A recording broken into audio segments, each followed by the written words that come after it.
Ассаламу алейкум ва рахматуллахи ва баракатух. Аллаһ Тәгалә безнең тормышларыбызга, көннәребезгә бәрәкәт бирсен. Һәм менә бүгенге тапшыруыбызда яңа вагазлар сөйлисебез килә. Ул да булса Аллаһ Раббыбыз турында. Кеше бу дөньяга килә һәм бу дөньяда яши.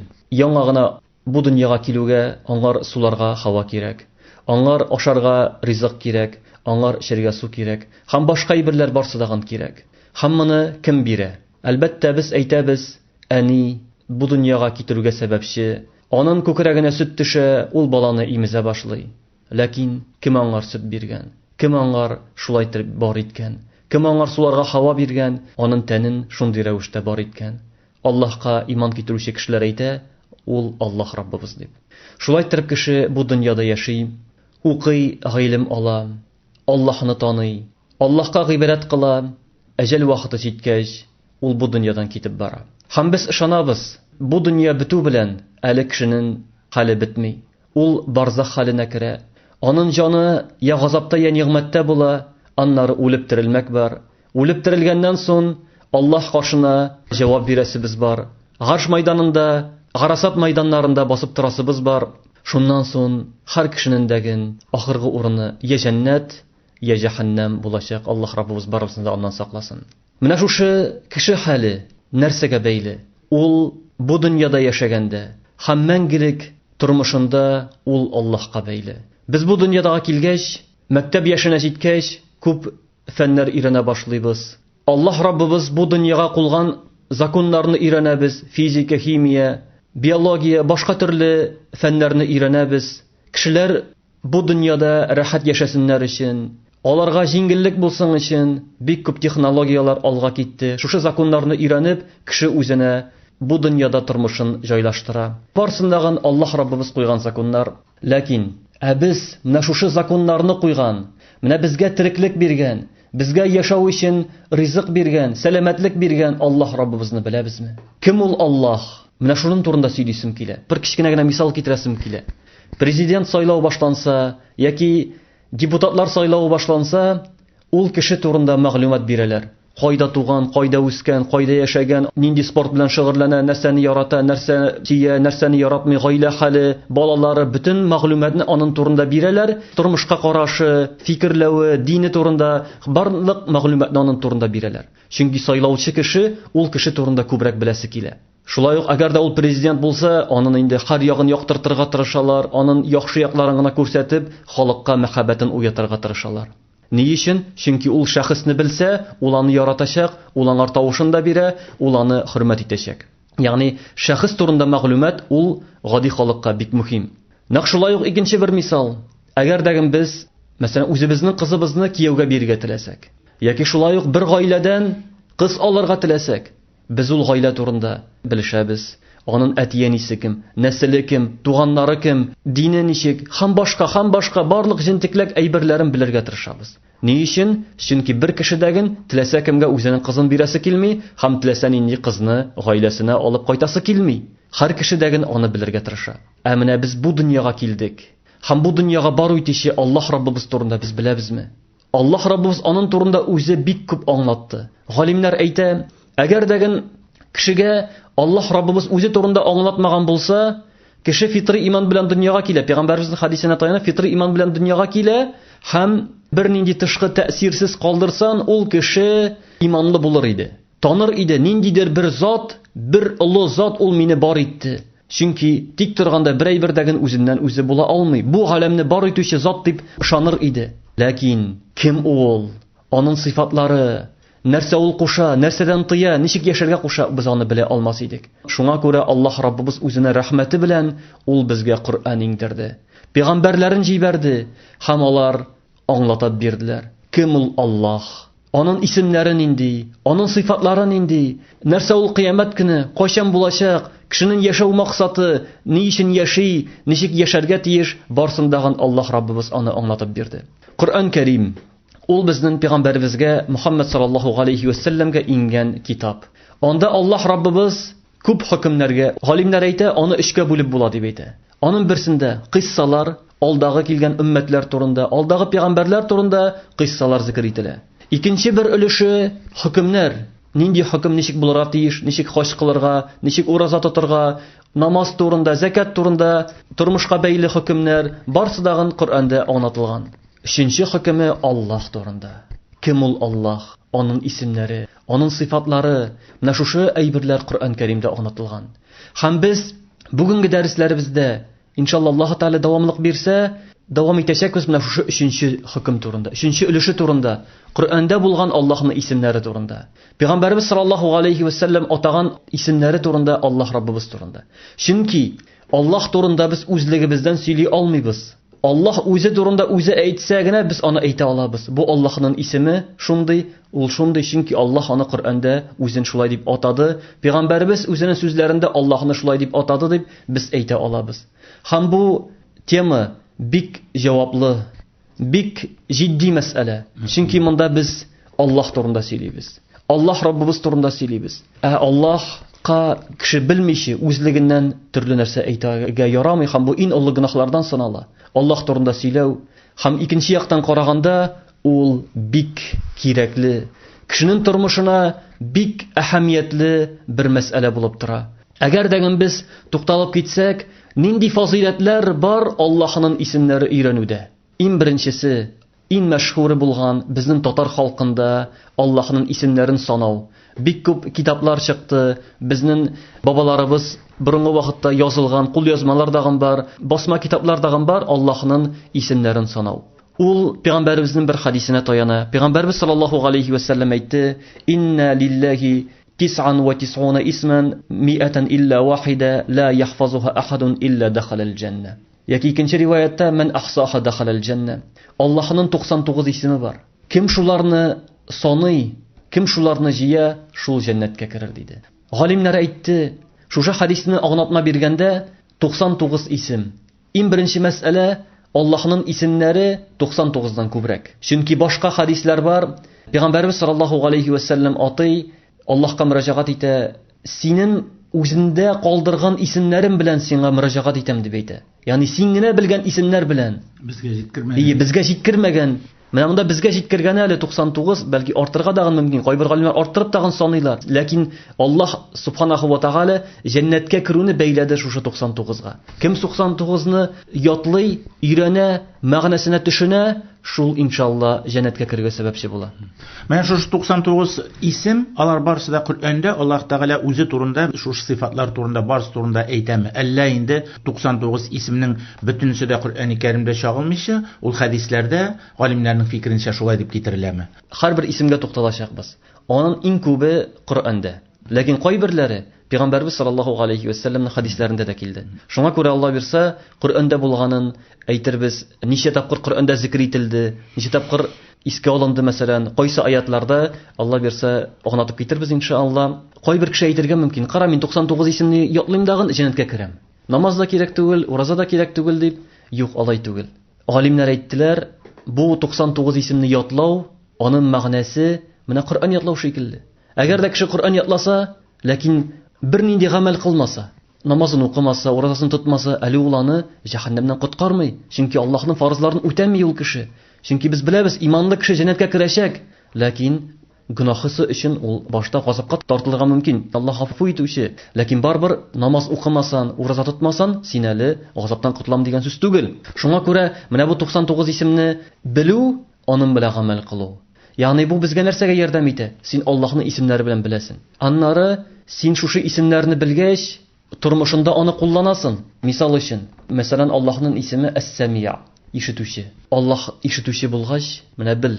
Син нинди генә сүз әйтсәң дәген, ничек кенә сөйләшсәң дәген, күңелендә нинди генә уйлар булса дагын Аллаһ Тәгаләне белүче. Әл-Басир, Аллаһ күрүче.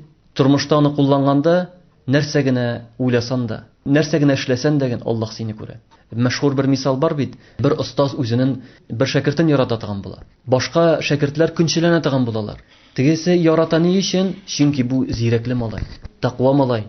Һәм бер көнне аларга белтертергә тели. Әйтә, һәрберегез дәген миңа бер тавыкны суеп килегез дип әйтә. Ләкин бер шарт белән, аны бер кеше дәген күрмәсен ди. Бер затта күрмәсен. Шуннан соң икенче көнне киләләр. Һәрберсе суйган тавыгын алып килә. Һәрберсе әйтә, мине бер кеше дә күрмәде ди.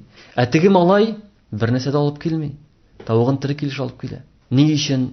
дип тегеләр аптырыйлар, көләләр бу егеттән. Остаз сорый, ни өчен суймадың? Ә мин ди андый җир тапмадым ди.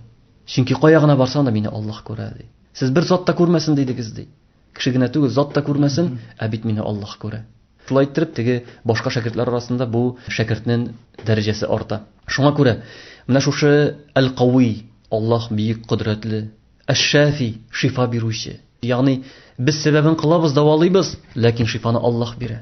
Шифаны Аллаһ бирмәсә кеше тазара алмый. Шуңа күрә без Аллаһка мөрәҗәгать итәбез. Шифаны Аллаһтан сорыйбыз, һәм сәбәбен кылабыз, даваланабыз. Менә шушы исемнәрне кеше белсә, тормышында шуны кулланса, иншалла Пәйгамбәребезнең вәгъдәсе Аллаһ Тәгаланы җәннәткә кертер диде. Ягъни бу иң беренче сәбәп Аллаһның исемнәрен белеп, аны аңлап, шуның белән гамәл кылып, иншалла кеше шул сәбәпле җәннәткә дәген кирә ала. Хәзрәт, монда аңлатып китәргә кирәктер инде һәрберсе турында, әгәр дә әйтәбез икән, тулы мәгълүмат бирергә тырышсагыз. Бу исемнәр турында китаплар сез дөрес әйтәсез. Татарда бик күп алар, бик күп чыгаралар, 99 исем турында кичкенәләре бар. Бәлки аның зурраклары бардыр, мин анысын күргәнем юк. Бу кичкенәләре шул мәгънәне бирә дә, аннары инде җатлау өчен аның ахырда дугасы бар бит әле. Шушы исемнәр кергән дуга бар, аны иң әйбәт дуга диләр. Менә сез дә әйтәсез, 99 исемне ятлаган ислам әһле ул җәннәткә керә, фарзларын үтәгән тәкъдирдә. Тәкәбберлек турында да Аллаһ Тәгаланың исеме бар. Менә монысын ничек кулланырга? Әл-Мутакаббир. Ул Аллаһның исеме. Дөрес әйттегез сез. Менә бу исемнәрне белсәк без, менә мин Алла бирсә әйтеп китермен. Кеше күп нәрсәне аңлый башлый. Ул менә мәсәлән белә икән, тәкәбберлек Аллаһка. Ягъни ул безнең мәгънәдә тәкәбберлек түгел, ягъни бөтен нәрсәдән дә улы ул Аллаһ.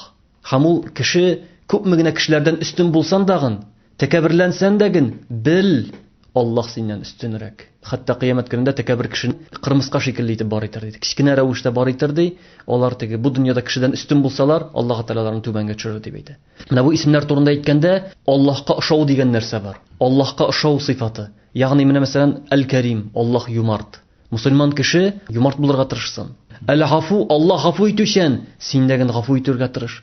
Хәтта кайбер галимнәр әйтә, син ди кешеләрне гафу итмәсән ди, ә син ничек Аллаһка өмет итәсең ул сине гафу итүен дип әйтә. Ягъни Алла бирсә, сөйләрбез һәрбер исемдә кеше ничек шушы исемнәрдән гыйбрәт алып, үзенең тормышында куллана ала. Һәм Аллаһка шуның белән якыная. Менә мәсәлән без беләбез, Аллаһ Әл-Гани, аның исеме бай. Аллаһ әйтә, "Антумул фуқара илаллаһ". Сез Аллаһка фақирлар дип әйтә. Ягъни кеше үзен белә, ул фақир. Нинди генә анда миллионнар булмасын, нинди генә миллиард байлыклары булмасын, ул Аллаһка мохтаҗ. Ул байлык Аллаһныкы. Аллаһ Тәгалә ул байлыкны аңар бирде кулланыр өчен бу дөньяда, ләкин ул аны бер мизгелдә алып китергә мөмкин. Сәламәтлеген яки үзен алып китергә мөмкин. Ул барбыр Аллаһныкы һәм кеше аңларга тиеш ул фақир икәнен үзенең. Һәм менә булар барысы дагын иншалла шушы Аллаһ Раббыбыз турында сөйләгәндә, шушы исемнәргә тукталганда, һәрберсенә дәген иншалла туктарылбыз. Шулай ук мусульман кешегә Аллаһны кем ул дип сорасалар, Аллаһ турында сыйфатлары дип сорасалар, бер вакыйганы әйтәсем килә. Пәйгамбәребездән дә сорадылар. Инсиблена Раббак. Ягъни нәселен күрсәтәләр, Раббыгызның нәселе кем ул Аллаһ дигәч, Аллаһ Тәгалә иңдерде. Һәрберебез белгән Ихлас сүрәсен.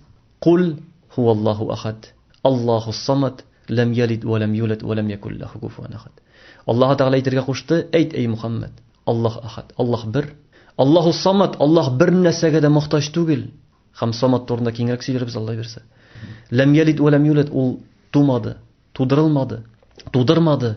Валам якул лаху куфуан ахад. Һәм аңар бер нәрсә дәген ошаш түгел. Менә шушы кешеләргә мәсәлән Аллаһ турында әйтегез әле дисәгез, Ихлас сүрәсен укыгыз.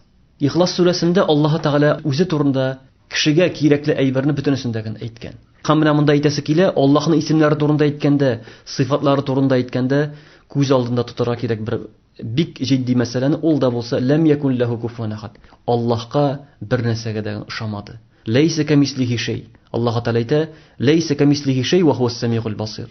Ул бер нәрсәгә дә ошамаган, шул ук вакытта ул ишетүче һәм күрүче диде. Ягъни без Аллаһ турында сөйләгәндә бер кашында кеше уйларга тиеш түгел, үзенә ошатырга мәсәлән кеше шикелле дип. Юк, Аллаһ бер нәрсәгә дә ошамаган. Исемнәре дәген һәрбер сыйфатларына үзенә бер лаеклы. Без аңлый алабыз, ләкин һәрберсе дәген Аллаһка хас әйберләр һәм моның турында игътибарлы булырга кирәк. Шулай ук Аллаһ Субханаһу ва Тәгалә тагы бер Коръән аятында Аллаһ Тәгалә әйтә: "Удгуни астаҗиб лакум". Сорагыз миннән, мин җавап бирәмен. "Валиллаһил асмаул хусна фад'уһу биһа". Аллаһның күркәм исемнәре бар, шулар белән дуга кылыгыз диде. Менә бу аятны гамәлдә кулланыр өчен Аллаһның исемнәрен белергә кирәк. Аллаһ Тәгалә үзе әйтә: Әл-Хусна, ягъни иң күркәм исемнәре бар ди. Хусна дигән сүз бик мәгънәне бирә торган гарәп теленең сүзе, исем тафдил дип атала инде. Иң күркәм исемнәре шулар белән сорагыз ди. Менә моны ничек без аңларга тиеш? Әгәр дә без Аллаһның исемнәрен белмәсәк, ничек кулланабыз? Әгәр дә без беләбез икән кулланабыз. Я Карим, мәсәлән, сораганда Аллаһны мактыйсың сен, Я Карим, Я Рахим дип, мәсәлән, Аллаһны әй син юмарт, әй син рахимле дип Аллаһны матур исемнәрен әйтәсен, һәм үзеңә кирәкле әйберне сорыйсың. Һәрбер кирәкле урында кирәкле исемнәрен кулланасың дип әйтәләр галимнәр. Кырыятлау гына түгел, мәгънәсенә төшереп аңлап өйрәнсәң, иншалла, шушы исемнәрен кулланып, чөнки Аллаһ Тәгалә ярата. Бу тәвәссүл дип атала. Аллаһка якынаю дип атала. Чөнки Аллаһка шушы исемнәрен атап якынаю дугага җавап бирүдәген якынрак була. Сез дөрес әйтәсез, шуннан да менә шу исем сыйфатларны белү инде кешене үзе тәрбияләргә дә өйрәтә бит, әйме? Нәкъ шушы сыйфатларны аерым бер аның өлешен үзендә дә булдырырга тырышырга кирәк булачак бит. Әгәр дә син беләсең икән, белә торып, Аллаһ Тәгалә шундый икән, һәм син Аллаһ Тәгаләдән нәрсәдер сорыйсың икән, өмет итәсең икән, башта үзең шундый бул. Юмарт бул, мохтаҗларга ярдәмчил бул, иң яхшы сыйфатларга ия бул, аннан инде Аллаһ Тәгалә синең һәр сүзеңне турыдан-туры ишетә торган була дип аңларга кирәк. Шулай, без шушы исемнәрне өйрәнсәк, кеше Аллаһка ошарга тырыша. Кумир дигән нәрсә бар. Аллаһ Тәгалә пәйгамбәрбезне җибәрде, пәйгамбәрбез саллаллаһу алейхи ва саллям тормышында өйрәтте. Һәм ул аңар күркәм үрнәк дип әйтте. Пәйгамбәрбез дәгән үзенең тормышында шушы Аллаһтан килгән күркәм әйберләрне эшләп күрсәтте. Кеше дәгән Аллаһ субханаһу ва тәгаләне белсә, Аллаһның яраткан әйберләрен белсә, ул шушы яраткан әйберләрне эшләргә тырыша. Аллаһ күркәм сыйфатларын булдырырга тырыша, һәм бу һәр кешегә кагыла. Мисал өчен, Аллаһны ярату. Пәйгамбәрбез саллаллаһу алейхи ва саллям вакытында бер кешене пәйгамбәрбез әмир итеп җибәрә. Ягъни җитәкче итеп җибәрә, һәм ул җитәкче кеше имам булырга тиеш. Теге кеше имам булып тора, Фатиханы укыгач бер сүрә укый, сүрәнең ахырында Гел кул Аллаһ сүрәсен укый. Ихлас сүрәсен әйткән. Пәйгамбәрбез алай дип эшләмәгән була, сахабалар аптырыйлар. Кайткач, пәйгамбәрбезгә әйтәләр: "Я Расулулла, бу кеше сүрә саен ахырдан Ихлас сүрәсен укып куя" дип әйтәләр. Арттырып җибәрә дип. Нәрсәгә шулай дип әйткәч, пәйгамбәрбез саллаллаһу алейхи ва саллям: "Барыгыз да сорагыз" дип әйтә. Нәрсәгә эшлим икән ди. Тегеләр барып сорыйлар, әйтә: "Лианнаха сыйфатур рахман ва ана ухиббу ан aqra биха" дип әйтә.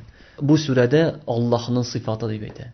Ягъни Аллаһ үзен сыйфатлады, шуңа күрә мин яратам бу сүрәне укырга ди. Шуннан соң пәйгамбәрбез әйтә: "Ахбируху анналлаһу юхиббу". Хәбәр итегез аңар, Аллаһ аны ярата. Шуның өчен безнең татар халкында гомер-гомергә менә бу Аллаһның исемнәрен хөрмәтләү, аны улылау, мәсәлән, гәҗиткә язылганда даган. Хәтта безнең борынгы журналлар чыга башлагач, гәҗитләр чыга башлагач, сорау бирә торган булалар. Сез анда Коръән аятларын бастырасыз, Аллаһ исемнәрен язасыз, ярыймы соң дип. "Умай югазлим шагаираллаһ фа иннаха мин тaqвал кулуб". Кем Аллаһ уллаган әйберләрне улласа, ул тaqвалык билгесе диде Аллаһ Тәгалә.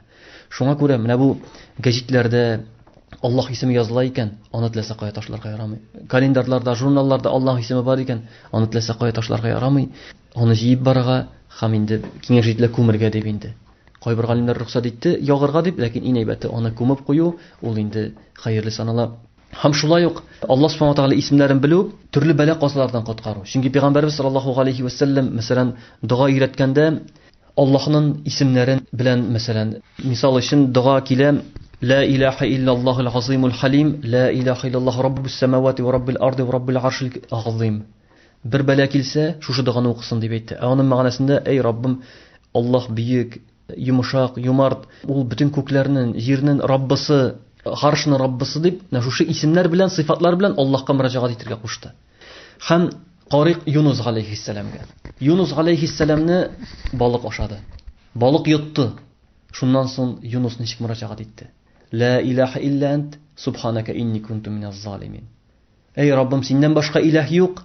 Субханак, син бөтен кимчелекләрдән дә пак.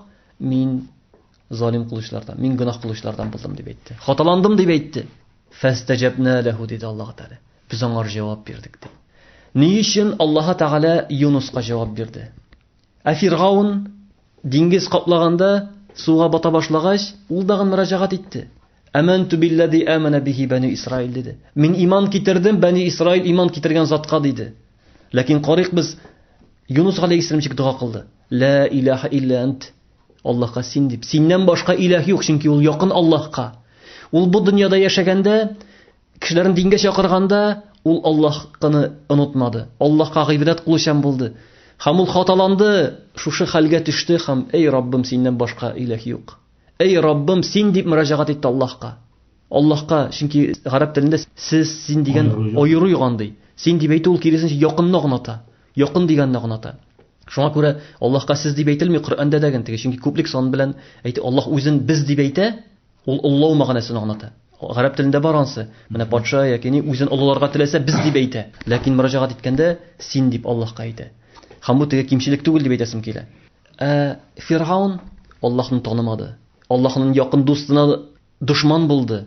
Аларны үтерде, аларны мыскыллады һәм үләргә җиткәч, инде су каплаганда, дулкын каплаганда әмәнту дип әйтте. Хәтта мин сиңа иман китердем дип әйтмәде. Бәни Исраил кавме иман китергән затка иман китердем. Ягъни ниндидер шит затка иман китердем шикелле. Һәм Аллаһ аны кабул итмәде. Һәм бу инде чөнки безнең үлем теге инде гаргара хәленә җиткәч, инде ул вакытта иман кабул булмый, тәүбәдән кабул булмый. Нәрсәне әйтәсем килә? Кеше Аллаһны белә, Аллаһны таный, авыр чагына җитсә, авыр чагында Аллаһ Таала аңар якын. Һәм ул Аллаһка үзенең исемнәре белән эй Раббым дип мөрәҗәгать итә икән, Аллаһ аны ишетә. Хәтта Пәйгамбәрбез саллаллаһу алейхи ва саллямның хадисе: "Тагърраф иля Аллаһи фи раха, ягърифка фи шидда." Аллаһка рәхәт чакта гыйбадәт кыл. Рәхәт чакта таныш Аллаһ белән, Аллаһка якын бул. Бу чиракта үзеңә рәхәт чакта. Мәсәлән, бит кызганча каршы кайбер кеше рәхәт булганда, Аллаһны оныта, намазын калдыра. Авырлык килсә, я Раббым дип башлый. Менә монда Пәйгамбәрбез әйтә, рәхәт чакта искә ал дип әйтә. Авыр чакта сине Аллаһ искә алыр ди. Хәтта бер сахаби Абдулла ибн Мас'уд радиллаһу анһудан риваят килә, бер кеше Аллаһка һәр даим дугачы булыр ди. Авырлык килсә, дуга кылыр. Аллаһ субханаһу ва тааля янда фәрештәләр әйтерләр: "Кара, нинди якын тавыш. Якын тавыш, без бу тавышны беләбез, ләкин зәгыйф, хәле беткән. Эй Раббым, бу кешегә җавап бирче" дип шәфәгать кыларлар дип әйтә. Чөнки алар беләләр бу тавышны. Икенчесе, рәхәт чагында Аллаһны искә алмаган кеше, авырлык килсә дуга кылса, я Раббым дип дуга кылса, фәрештәләр әйтерләр: "Нинди ят тавыш бу? Без бит моны белмибез." Моңар ишетелгәне юк. Һәм шәфәгать тә кылмаслар дип әйтә. Аллаһның рәхмәте киң, Аллаһ та җавап та бирер иншалла. Ләкин барбыр, син Аллаһка якын булсан, рәхәт чагында Аллаһны искә алучан булсан, Аллаһ сиңа иншалла җавап бирә. Аның турында сөйли башлагач, тагы бер тукталыйк инде. Кайбер вакытта Аллаһ Таала җавапны кичектерә. Кешегә кайбер бәла каза килә, ул Аллаһка мөрәҗәгать итә, ләкин Аллаһ кичектерә. Аллаһ Таала ярата бу кешенең ялварганын. Якынаюын ярата, Аллаһ тели бу кеше күбрәк ялварып, мискенләнеп Аллаһка дуга кылуын тели. Тагын да якынаюын аннары бу кеше Аллаһ Таала җавап биргәч, шундый рәхәтлек тоячак, ягъни хәтта бәла каза килүдән караганда менә шушы ләззәтләнеп дуга кылганы, ягъни Аллаһка ялварганы аның өчен иң тәмле, иң рәхәт чагы булачак. Һәм ул чынлап та шуны дәвам итәчәк. Ягъни Аллаһ хикмәт иясе. Менә без Аллаһ хаким, Аллаһ хикмәт иясе. Без менә Аллаһны белсәк, менә кайбер кеше әйтә, ник Аллаһ ярдәм итми, ник буларны газапламый, ник буларны шулай итми дип әйтергә мөмкин, ләкин дөрес түгел. Аллаһ Раббыбыз ул хикмәт иясе. Аллаһ турында начар уйларга кирәк түгел. Аллаһ Таала безгә яхшылык тели. Менә кайбер вакытта уйлыйсың, ник шулай булды инде? Әзрәк вакыт үткәч, хәерле булган икән минем шундый хәлгә төшүем дип кеше уйлана шулай бит. Күп чакта шулай, ләкин сабыр итә белергә кирәк. Аллаһның тәкъдиренә иман китереп, шуңа күрә безнең инде иманыбызның иң зур баганасы Аллаһның тәкъдирен яхшысына һәм яманына иман китерү, Аллаһтан булуына иман китерү бу кешегә ярдәм итә. Менә шуңа күрә кеше әгәр дә Аллаһны белсә, Аллаһ Раббысын таныса, җиңеллек булачактыр. Һәм тагы Аллаһ Субханаһу ва тааля турында әйткәндә, Аллаһка якынайту әйттек без. Һәм әгәр дә кеше Аллаһны белсә, ул Аллаһка якыная. Аллаһ Таала әйтә: "Иннама яхшаллаһа мин гыйбадихи ал-улама." Хакыйкый курку белән Аллаһтан галимнәр куркалар дип әйтә. Менә карыйк без үзебезнең бабаларыбызга, карыйк без үзебезнең әбиләребезгә, һәм үзебезнең хәлгә карыйк. Алар ничек итеп ураза тотканнар? Аларның өстәлләре мул идеме сәхәр ашаганда? Авыз ачканда өстәлләре сыгылып тора идеме безнеке шикелле? Ләкин алар хәтта урак өстендә җәйкене исседә ураза тоттылар. Намазларын калдырмадылар, шулык төнне намазларын укыйлар иде, җәйкене соң булса да укып, иртә баштан эшкә чыгалар иде. Һәм аларның мисаллары бик күп, һәм үзебезнең олы яшьтәге кешеләр үзләренең әбиләрен, бабайларын беләләр. Без үзебез өстәлләребез әлхәмдүлилләh мул, ризыгыбыз мул, ләкин без алар шикелле ураза тотабызмы? Алар шикелле гыйбадәт кылабызмы? Күпчелегебез әйтә, юк дип. Ни өчен? Чөнки бездә Аллаһны белү әз, иманыбыз заиф. Аларда ул көчле иде. Аларда ул Аллаһны тану иде. Алар бәлки физиканы, химияны бәлки белмәгәннәрдер. Теге поезд беренче чыккач, поезддан да курыкканнар, нинди шайтан килә дип, яки төрле яңарышлардан алар аны җиңел генә кабул да итмәгәннәрдер. Әйе, бәлки булгандыр наданлык. Ләкин Аллаһ турында белү, Аллаһ Раббыбызга иман аларда бийик иде, һәм улы иде. Шуңа күрә алар Аллаһка гыйбадәт кылдылар. Шушы кыямәт көнендә әҗр-савапка ирешим дип Аллаһтан куркып гыйбадәт кылдылар. Әлбәттә, акыллы кеше менә бу хәзерге технологиялар, хәзерге ачышлар фақат Аллаһны якынайта үзенә. Әгәр дә чынлап та аңласа, төшенсә, бу гыйбрәтне, бу хикмәтне Аллаһ кына булдыра алганын аңласа, әлбәттә ул аны өйрәнә һәм Аллаһка якынайта. Ләкин ул кайчан якынайта Аллаһка? Әгәр дәген гыйлемнең асылы иманга төзелсә. Бер әйбергә әйтәсем килә, менә Аллаһ Субхану тааля бу дөньяда әйберләрне бар итте безгә, шулай бит. Кайбер галимнәр әйтә, 3 төрле әйберләр бар. Берсе кешегә кирәкле әйберләр. Без аны кулланабыз. Җиләк-җимешне ашыйбыз, хайваннарны суеп ашыйбыз, итен кулланабыз, балыгын кулланабыз. Безгә кирәкле әйберләр. Ашарга яраклы, безгә кирәкле әйберләр. Булар безгә бу дөньяда яшәр өчен кирәкле әйберләр. Аны һәрберебез дә белә. Икенчесе гыйбрәт алыр өчен дип әйтә. Менә мәсәлән без карыйбыз диңгездә нинди генә балыклар, нинди генә үсемлекләр юганда, һәм аларны Аллаһ ризыкландырып тора. Тау тишекләрендә, төрле мәгарәләрдә, анда дагы ниндидер җенлекләр яши, алардагын бар. Кара, кем моны ризыкландыра? Менә уйлап карагыз, Аллаһ шулай дип ясаган аны. Берсе үлә, берсенә ул ризык, берсенә ул абыш, берсенә ул нәрсә, бөтенесе дәген Аллаһның бер хикмәте белән. Һәм шушы хикмәт өзелсә, тормышка зыян килә. Мисал өчен менә без карыйбыз бит, бүреләр урманда. Австралиягә куяннарны алып баралар. Австралияны куяннар баса ни өчен? Аларны сирәкләүче хайваннар юк. Һәрберсе дәген үз урынында. Хәтта анда сыерларны алып баргач Австралиягә бөтен дөньяны тизәкләр баса. Ни өчен? Чөнки анда чебеннәр юк икән, шуларны эшкәртә таган. Ягъни һәр нәрсә үз урынында. Уйларга, фикерләргә генә кирәк. Менә бу гыйбрәт өчен дип әйтә Аллаһ Тәгалә. Ягъни бар итте безгә уйлар өчен, фикерләр өчен, һәр нәрсә үз урынында. Ширки дә кирәк аның. Аннары өченче әйбер сынау өчен. Аллаһ Тәгалә шулык тараканнарны дагын, шулык шаяннарны дагын, шулык тышкан кусыларны дагын безгә сынар өчен бар итте. Биргән нигъмәткә шөкер ит. Шушы әйберләр сезне сыныйлар. Аллаһ Тәгалә аны да куллана. Ягъни һәрбер әйбердә Аллаһның улы хикмәте бар. Һәрбер нәрсәдә Аллаһ хикмәте. Шуңа күрә менә бу галимнәрдәген нинди генә фәндә үсешкә җитмәсеннәр алар. Ахыр чиктә әйтергә тиешләр Аллаһ дип. Һәрбер акыллы кеше аңлый, үзеннән үзе бер әйбердән бар итеп булмый. Аны ам хулиқу мин гайри шайин ам хумул халиқун. Аллаһ Тәгалә әйтә. Алар үзеннән үзе бар булдылармы? Яки үзләрен үзләре бар иттеләрме дип әйтә. Икесе дәген мәгънәсез сүз. Ягъни кеше үзеннән үзе бар була алмый, үзен бар итә алмый. Җавап өченчесендә ул да булса бар итүче Аллаһ булырга тиеш. Менә бу Коръән Кәримдә Аллаһ Субханаһу ва Тәгалә мисаллар китерде. Ва фи анфусикум афала тубсирун, үзегезгә карагыз. Менә без күп беләбез дип әйтә. Медицина әле кешенең тәнен белеп бетермәде. Үзебезнең тәнебез җан турында әйтәсе дәген юк инде. Җан турында сөйлиләр, ләкин ва ма утитум минал илми илля qalila дип әйтә Аллаһ Тәгалә. Сез бик аз гына гыйлем бирелдегез дип әйтә. Ягъни хәтта Худр алейхиссалам белән Муса алейхиссалам кимәгә утыргач, бер чыпчык диңгездән, елгадан су эчә, шуннан соң Худр алейхиссалам әйтә аңар. Мусага, менә дип әйтә.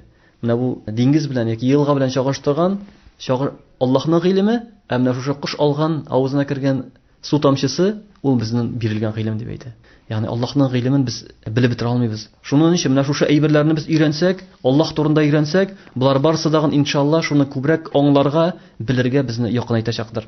Аннары тагы бер әйттем, Аллаһ турында белү яхшы уйлауга китерәчәк Аллаһ турында. Менә аны мин әйтеп уздым. Яшәгәндә төрле хәлләр була. Авырлыклар да була, рәхәт тә була, җиңеллек тә була. Ачлыкта төрле хәлләр белән Аллаһ Тәгалә сынай. Күбесе кешенең үзенә гаепле. Кеше Аллаһ хөкемнәрен үтәмәү аркасында, Аллаһ кушканча яшәмәү аркасында үзенә үзе зыян китерә. Аллаһ Тәгалә әйтә: "Захрал фасаду фил барри вал бахр бима касабат айдин нас." Җирдә һәм диңгездә бозыклык таралды, кешеләрнең үз куллары белән эшләгән аркасында. Без хәзер табигатьтә дип әйтәбез, экология дип әйтәбез. Кеше үз кулы белән үзенә зыян китерә. Коръәндә аны Аллаһ Тәгалә әйтте, кеше үзенә лиюзиқһум бa'даллази амилу лагаллахум ярҗун. Аллаһ Тәгалә әйтте, шушылар белән без сезне сыныйбыз дип әйтә. Һәм шушының аркасында кайбер бәла казалар бирәбез, исегезгә төшерер өчен, уйлар өчен. Бу дөнья мәңгелек түгел, бу дөнья бетәчәк. Кайбер мисаллар китерә, менә кайбер хәзер мәсәлән Америкада төрле җир тетрәүләр дисемме яки су басуы дисемме, көчле җилләр аркасында төрле катастрофалар була. Бу Аллаһның кудрәтенең бер мисалы. Кисәтү дигән, ләкин нәрсә өчен ул кисәтү? Уйлагыз, фикерләгез. Уйлагыз, фикерләгез өчен. Лагаллахум ярҗигун ди әйтә Аллаһ Тәгалә. Бәлки сез киреп аңларсыз, кайтырсыз, фикерләрсез. Бу галәмнең Раббысы Аллаһ. Аллаһка гыйбадәт кылырга кирәк, Аллаһ кушканча яшәргә кирәк. Шушыларны аңларсыз дип әйтәм. Тагы Аллаһның исемнәре турында әйткәндә, шушы Аллаһның исемнәре бәйле безнең бер әйберне халал, бер әйберне харам кыла. Без беләбез, татар халкында бисмилла белән чалынган ризык. Шуйт хәзер инде халал дигән таралды. Һәм асылда халал дигән нәрсәгә әйтелә? Шалына таган хайванга әйтелә. Шушы Аллаһ исеме әйтелгән шалынган хайван халал, исеме әйтелмәгән халал түгел без мусульман кешегә. Ягъни бисмиллаһи Аллаһу акбар дип чалу. Шушы хайванны ул халал кыла. Һәм бу чынлап таган аны файдалы итә. Шариат кануннары белән эшләнелсә, ул дөрес итеп чалынса, ул кешегә файдалы һәм кирәкле ит була. Хәтта физика галимнәре ачыклады, дуга кылынган ризык икенче структура була икән дип әйтәләр. Христиан динендә булган дугалар белән чөнки шулай чагыштырып караганда, кеше шулай итеп ашаган икенче төрле дип әйтә. Аллаһ исеме әйтелгән судагын икенче төрле. Дугалар укылган суда икенче төрле, ризыкта икенче төрле. Пәйгамбәрбез саллаллаһу алейхи ва саллям әйтте: "Әгәр дәгән кеше өенә керсә, бисмилла әйтеп керсә, шайтан аның белән кермәс" диде. Бисмилла әйтеп ашаса, шайтан аның белән ашамас диде. Әгәр дә бисмилласыз өенә керсә, шайтан аның белән өенә керер. Бисмилласыз ашаса, шайтан аның белән ашар диде. Ашаганда без бисмилла әйтергә тиешлебез. Ашаганда бисмилла әйтеп ашау, ул шушы ризыкка бәрәкәт бирә. Ягъни хайванны чалганда бисмилла әйтү, шулай ук ашаганда бисмилла әйтү, ичкәндә бисмилла әйтү. Әнә менә хәзер әйтәм, без инде фәнгә таянабыз. Фән дәгән моны раслый. Дуга кылынган ризык икенче төрле. Аның бәрәкәте була. Кешегә бәрәкәте булгач, ул сәламәтлек дәгән файдалы даган була. Шуңа күрә бисмилла әйтеп ризык ашау, ул теге Аллаһның исемен атау беренче, һәм безнең тормышыбызга кирәкле әйберләр, ягъни без менә Аллаһның исемнәре турында әйткәндә, ягъни безнең тормышыбызда, көндәлек тормышыбызга даган кирәкле әйберләр. Ие. Аннары мәсәлән, бисмиллаһилләзи ла ядурру ма исмиһи шайъун фил арди ва ла фис сама ва хувас самиул алим. Пәйгамбәрбез әйтте, кем шушы даганы әйтә, Аллаһның исеме белән дип, аңар иртә һәм кич әйтсә, зыян китермәс диде бер әйбер дәгән. Ягъни Аллаһны шушы исемнәрен әйтү кешене саклый. Өйдән чыгып киткәндә бисмиллаһи таваккалту алаллаһ. Бисмилла таваккалту ала ла хаула ва ла куввата илля билла дип әйтсә, шайтаннан һәм төрле бәла-казалардан Аллаһ Тәгалә саклар дип әйтте. Ягъни шушы Аллаһны искә алу бәрәкәт. Һәр бер эш башлаганда мәсәлән бисмилла әйтеп башлау, Аллаһны искә алу, Аллаһның исемнәрен искә алу, Аллаһны зикр итү, булар барысы дагын кешенең тормышына бәрәкәт бирә. Равил хәзрәт мондай сорау бирәсем килә минем. Алла дибез. 99 исем эчендә Аллаһ Тәгаләнең Аллаһ дигән исеме бар. Ни хикмәт, бәләгәй генә бала да татар балалар турында әйтәм мин. Кулына шырпы кирип китсә дә Алла дип куя. Җыгылса да таеп Алла ди. Балалар да, зурлар да, менә балалар да, бәләкәй балалар да Алла дип әйтә. Нәрсәдер булса да менә шушындый һәр вакыт Алла дип. Бу нинди хикмәт? Аңа махсус өйрәтелгән түгел бит инде бу әйбер. Балачага. Бу күренешне ничек иттереп аңлатырга булыр иде? Бу иң беренче Пәйгамбәрбез саллаллаһу алейхи ва саллямның хадисенә әйләнеп кайта. Куллу мәулудun юладу алал фитра. Бала фитри иман белән дөньяга килә, ләкин аны әти-әнисе я яһуди итеп, я насрани итеп, я мәҗүси итеп тәрбияли дип әйтте. Соңгы тәрбиягә. Шуңа күрә монда ике әйбергә тукталсам була. Иң беренчесе фитри иман. Фитри иман ул кеше, Аллаһ Раббыбыз безне мисакта, һәрберебезгә мисак хәлендә булганда җаннарыбызга аласту би раббикум диде. Мин сезнең Раббыгызмы дип әйтте. Безнең җаннарыбыз бәла дип әйттеләр. Әйер, син безнең Раббыбыз дип Аллаһка иман китерделәр. Әйе, моны күп кеше хәтерләми. Ләкин бу фитрат. Фитри менә Аллаһ Субханаһу ва Тәгалә үзенең шушы дөньяны бар итүе белән, шушы дөньяда булган аятлары белән, ягъни кояшка кара, айга кара, йолдызларга кара, булар барысы дагын Аллаһны искә төшерәләр. Фи кулли шай'ин лаху ая тадуллу ала аннаху вахид. Бер шагыйрь әйтә, һәр бер җиргә карасаң дагын аның бер знамение, ягъни бер аятлары, бер мугҗизалары бар дип әйтә. Һәр берсе исбат итеп тора Аллаһның бер икән. Шуңа күрә менә һәр кеше Әгәр дә фитраты дөрес булса, әйткәнемчә, тышкы тәэсире булмаса, безнең кызганычка каршы мәктәптә шушыны кешегә сеңдереп, кеше Аллаһ юк дип әйтә башлады. Ни өчен? Чөнки сеңдергә тырыштылар. Ләкин әгәр дә әйтәсен икән, менә син утырып йөри торган машина үзеннән үзе бар булганмы? Син утыра торган, оча торган самолет үзеннән үзе бар булганмы? Ул аны уйлап караса, юк, чынлап та бит инде, аны ясарга күпме көч кирәк, күпме инструмент кирәк, күпме корал кирәк, күпме әле материал кирәк, әле уйлап чыгарырга кирәк. Шуңа күрә бер нәрсә дәген үзеннән үзе бар була алмый. Хәтта бер галим әйткән бит, кемдәген кем? Кичкенә генә күзәнәкебез үзеннән үзе бар булды дип әйтә икән, ул әйтсен ди, шансын ди, ана самолет, Boeing самолеты яки Ту самолетлары нинди генә самолет булсын, үзеннән үзе ясалган дип шана икән ди. Бер күзәнәкнең үзеннән үзе ясалуына шансын дип әйтә. Һәрбер акыллы кеше аңар шанмый. Нәкъ шулай, ул бер күзәнәк içinde, бер шәһәр шикелле аның içinde. Ничек инде ул үзеннән үзе бар булсын? Шуңа күрә менә бу әйберләр барысы дагын кешегә фитри иман булып тора. Ягъни кеше караса, фикерләсә, ул Аллаһны таный. Тышкы тәэсир булмаса дип әйтәм. Аллаһны таный, Аллаһ субханаху ва тааля аны безгә үзе танытты. Икенче бу сәбәп инде татар халкыбыз ислам динен күптән кабул итте. 1000 елдан артык ислам дине белән яшәделәр. Кичкенәсенә, олысына шулай итеп бер-берсенә Аллаһ турында сөйләделәр. Дин тоттылар, гыйбадат кылдылар. Шуңа күрә ислам дине тоткан кеше ул нәрсә генә булсын, я Аллаһ дип әйтә. Чөнки ул Аллаһка ышана. Чөнки ул Аллаһка мөрәҗәгать итә. Я Аллаһ дигән мәгънәсе я Аллаһым, я Раббым ярдәм ит дигән мәгънә бирә. Чөнки Аллаһ ул, аның исеме иң таныш исем. Аның турында иншалла киләсе тапшыруда Аллаһ турында аерым сөйләрмен. Аллаһның исеме турында. Бөек исем икәнен, Аллаһны үзен таныта торган исем турында аерым сөйләрмен иншалла. Ләкин әйтәсем килә, менә бу безнең халкыбыз һәм бу гарәпләрдә дә генә шулай ук. Я Аллаһ дип аларда бер мәсәлән берсе башкыштан төшә икән, бер әби мәсәлән Я Аллаһ мәсәлән теге көч каль белән төшә мисал өчен. Һәрбер әйбердә Аллаһ исемен атый. Телдә генә йөри ул, ләкин мәгънәсе бик зур. Аллаһны искә алу, эй Раббым ярдәм ит, я Раббым ярдәм ит дип Аллаһка мөрәҗәгать итүнең мәгънәсе бар. Шуңа күрә ул яхшы мәгънәдә булырга тиешле. Аллаһ исемен кичкенәдән өйрәтергә кирәк. Хәтта кайбер галимнәр әйтә, баланың иң беренче теле ачылганда Аллаһ сүзен әйтсен. Чөнки без аны тугачта Аллаһ исемен ишеттерәбез, азан ишеттерәбез. Шулай бит. Иң беренче ишеткән сүзләре аның азан була. Һәм без аны җиназа тагысы белән ятабыз, тагы шулай ук бу дөньядан вафат булганда да ул җиназа намаз укылып, аңар яңадан дуа кылынып, ул бу дөньядан китеп бара. Һәм шулай ук ул иң беренче ишеткән сүзләре дәген Аллаһ дип булсын. Мәсәлән, аны безнең галимнәребез дәген, мәсәлән, Галимҗан Баруди хәзрәтләре Саватхан китабын язгач, иң беренче Алифба китабы. Шунда дәреслек тәген бирә. Укытучыларга, балаларга ничек өйрәтергә, Раббым Аллаһ, динем Ислам, пәйгамбәрем Мөхәммәд дип шундый сүзләрне ятлатырга киңәш итә, һәм үзенең китапчыгында да шулай дип яза.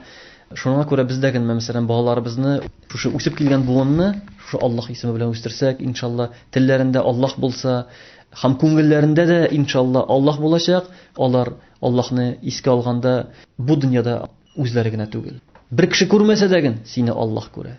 Бер кеше белмәсә дәген, сине хата кылганыңны, ялганны яки урлаганны яки харам эшләренне бер кеше күрмәсә дәген, һәм Аллаһ аны язып бара, һәм синнән сорау бирәчәк. Шуңа күрә Аллаһ субханаху ва тааля әгәр дәген без балаларыбызга шушы Аллаһ Раббыбыз турында сөйләсәк, аны өйрәтсәк, иншалла бу тойгылар аларның күңелләрендә булачак, һәм әгәр дәген кешедә шушы тойгы булса, гаиләсенә тәэсир итәчәк.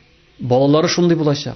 Гаилә тәртипле булса, җәмгыятькә тәэсир итәчәк. Һәм безнең җәмгыятебез дәген сау-сәламәт, нык, яхшы, көчле булачак. Шуңа күрә шушы вагазыбызның ахырында дуа кылып Аллаһ Раббыбыздан сорыйм, я Раббым Аллаһ, безнең җирлегебезгә, безнең җумһуриятебезгә иминлек, тынычлык насыйп әйләсәң иде. Җитәкчеләребезнең дәген күңелләренә шушы тәүфыйк, хидаят биреп, исламның матурлыгын, хаклыгын аңларга насыйп әйләп, шушының белән барыбызга да гамәл гыйбадат кылырга насыйп әйләсен. Безнең шушы хәерле дуаларыбыз безнең бабаларыбызга да ирешеп, алар безгә шушы динебезне ирештерделәр, шушы динебезне алып килделәр. Хәзерге кылган дуаларыбыз аларга да әҗр савап булып ирешсә иде, кыямәт көнендә алар белән бергә җәннәтләрдә очрашырга насыйп әйләсен. Ассаламу алейкум ва рахматуллаһи ва баракатуһ.